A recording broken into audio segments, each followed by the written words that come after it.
In total, I got 47 pre-orders from Walmart and 5 only got cancelled. This leaves me with 42 charges, all coming from PS5s. It's been about 2 or 3 days after the actual pre-order drop, and all of the charges have stuck so far, and I've gotten confirmation emails for all 42 console pre-orders.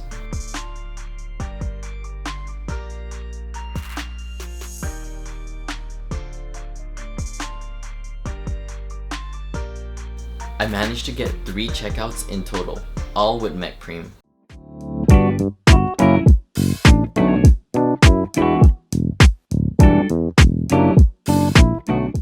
For episode 10, I wanted to highlight my profits for the month of September, and I wanted to show you guys live cops of the Yeezy Carbons and the Bad Bunny Crocs.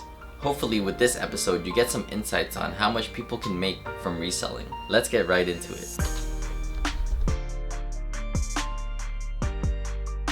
September was actually a pretty weird month for me. I still sold a lot of shoes, but I started getting into miscellaneous items such as gaming consoles, football and basketball trading cards, and NVIDIA graphics cards. Let's go through the items that I've sold in the month of September. I sold 25 Jordan 12 University Golds for around $223 each, and it cost me around $204 each for retails, which made me a total profit of around $478. I sold 7 men's Toro 14s for around $245 each, and it also cost me around $204 each for retail, and that gave me a profit of around $285. I sold 8 Yeezy Zions for around $289 each, which retailed at around $246 for me, and which made me a profit around $340. I also sold 5 Jordan 1 Royal Toes for $300 each, which retailed at around $191, which made me a profit of around $544. Now with regards to Supreme items, I sold 7 Futura tees for around $70 each, which retailed at around $51 for me, and gave me a profit around $128. In addition to that, I also sold 5 Pharaoh tees for $70 each as well, and this retailed at around $62 each, which gave me a total profit of around $37. Now the biggest cook of the month was the NVIDIA graphics card, specifically the 3080 model. I got around 6 of these cards, which I sold on eBay for around $1,280 each, and it retailed at around $857 after tax, and gave me a total profit of around $2,500. In total, September gave me a profit of around $4,350, and I still have a lot of things to sell. I still have a couple of NVIDIA 3090 cards to sell, I still have a ton of Bad Bunny Crocs to sell, and I still have a lot of other shoes. I actually have like 40 or 50 pairs of shoes that I still need to sell. So it's looking pretty good right now.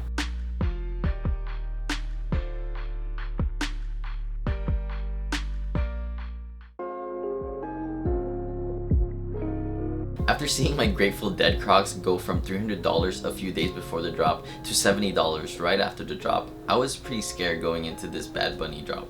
The only upside to this drop is that Crocs retailed at around only $60 each, and Bad Bunny is popular amongst Latino American communities. I have a ton of Latino American friends, and I can tell you one thing: they will pay for something that they really want.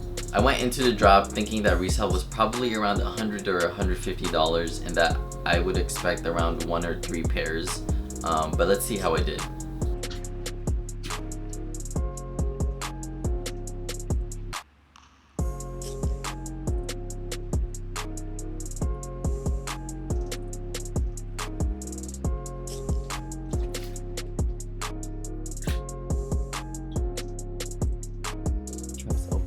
Yeah.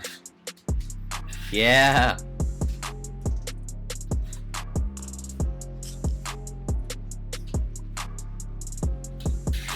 Yeah.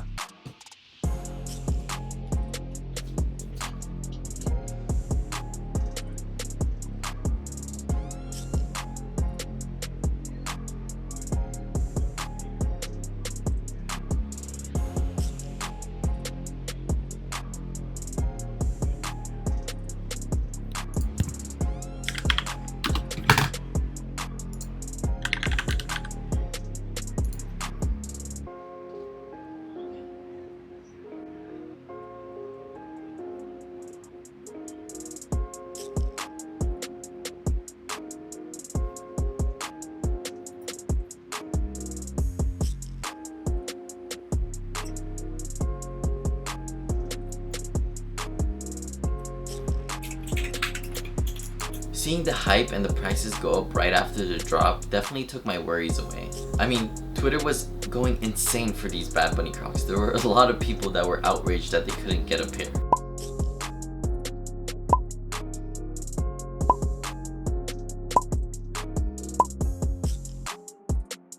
StockX prices were around $250 through $300, which was insane for a pair of $60 Crocs.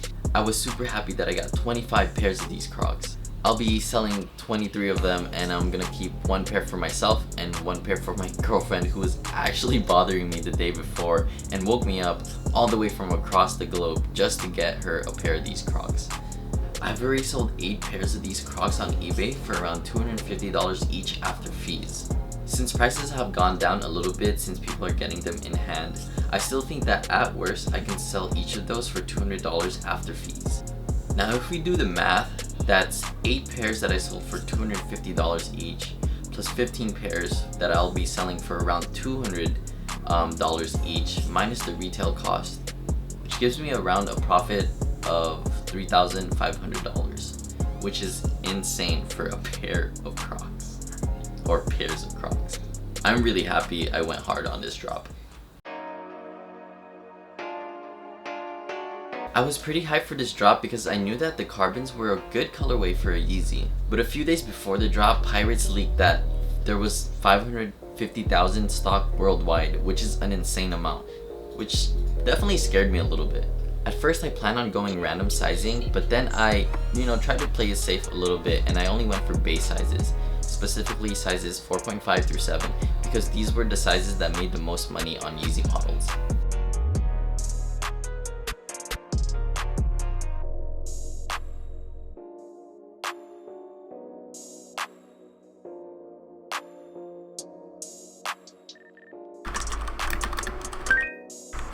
Cyber's hitting again?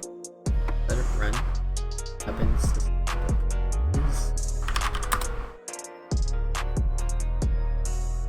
Oh my god, please. Oh baby.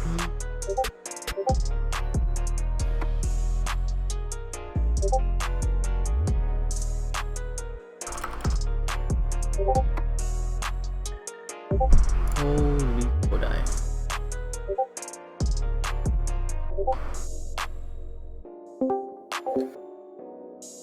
A lot of these are base sizes too.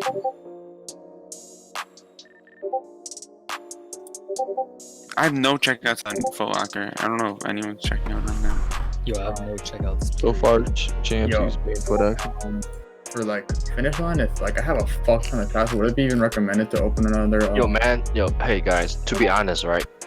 Like using like ISP on a finishline is cool. I just start my test again and then just keep cooking. Western process start on queue. I'm only using resis on finishline. Yeah. Wait, you Then guys it's on are queue. finishline?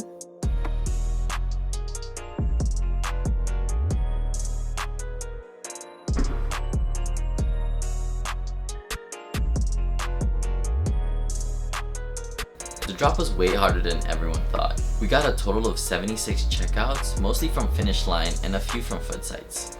I think around 80% of my orders were from finishline and 20% of them were from footsites.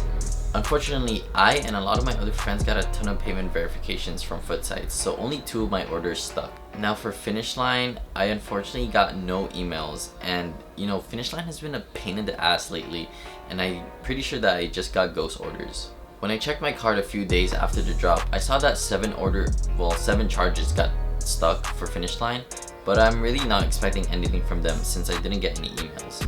And you might be asking why I didn't go for Yeezy supply, and you probably actually saw why I didn't go for Yeezy supply during the Livecop.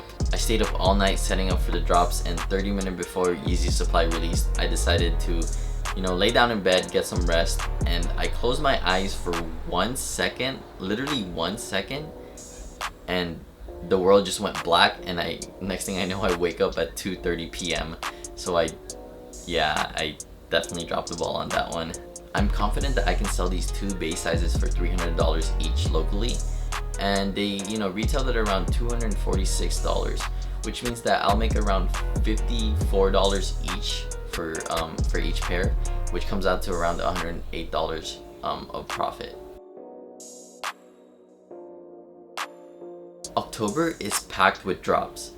Now my PS5 charges haven't dropped from my city card, which means that around $20,000 of available credit is still being held up by city because the charges haven't dropped. So I can't really go for any hard drop, or I can't really go hard for any drops because of this big charge on my city card. For October, I'm looking forward to most of the Jordan 1 drops, specifically the Jordan 1 Lucky Greens and the Jordan 1 Mochas.